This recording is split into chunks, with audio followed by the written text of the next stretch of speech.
Hello दोस्तों, स्वागत है इस वीडियो में। दोस्तों आज मैं बात करने वाला हूं कि प्रतिशत कैसे निकाल सकते हो मात्र 5 मिनट में। ठीक है, अगर कोई दिया हो कि 500 का 32% क्या होगा, 300 का 10% क्या होगा, अगर 50 का 4% पूछे, 5% पूछे, 2% पूछे, तो आप कैसे निकाल सकते हो। ठीक है, तो मैं आज इस वीडियो में मात्र 5 मिनट में आपको सिखाने वाला हूँ। तो चलिए बिना डिले किए हम इस वीडियो को स्टार्ट करते हैं। ठीक है, सबसे पहला है कि 500 का 30% क्या होगा। तो परसेंट का मतलब आपको पता होना चाहिए। अगर कोई परसेंट हो तो परसेंट का मतलब क्या होता है, 1/100 होता है। ठीक है, परसेंट का मतलब 1/100 होता है।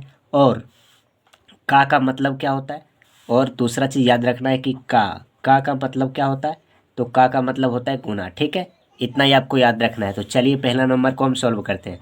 तो पहला नंबर में क्या दे रखा है कि 500 का 32% क्या होगा। ठीक है, तो 500 है, एक नंबर को सॉल्व कर रहे हैं। ठीक है, 500 है तो 500 का मतलब गुना 32%, यानी कि 32, और परसेंट का मतलब 1/100। ठीक है, तो 2 जीरो से 2 जीरो कट जाएगा, क्या आया लास्ट में, तो 5 गुना 32 यानी कि 32।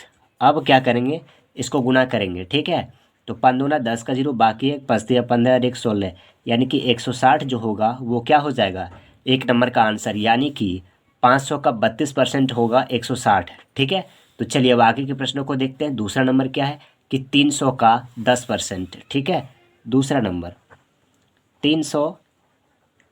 ठीक है, इसका कितना परसेंट का, 10%। ठीक है, 300 का 10% क्या होगा, तो 300 है, तो 300 लिखेंगे। ठीक है, का मतलब बताएं गुना, तो गुना लिख दिए। 10% यानी कि 10% का मतलब 1/100। ठीक है, 1 जीरो से 1 जीरो, 1 जीरो से 1 जीरो, तो क्या हो गया,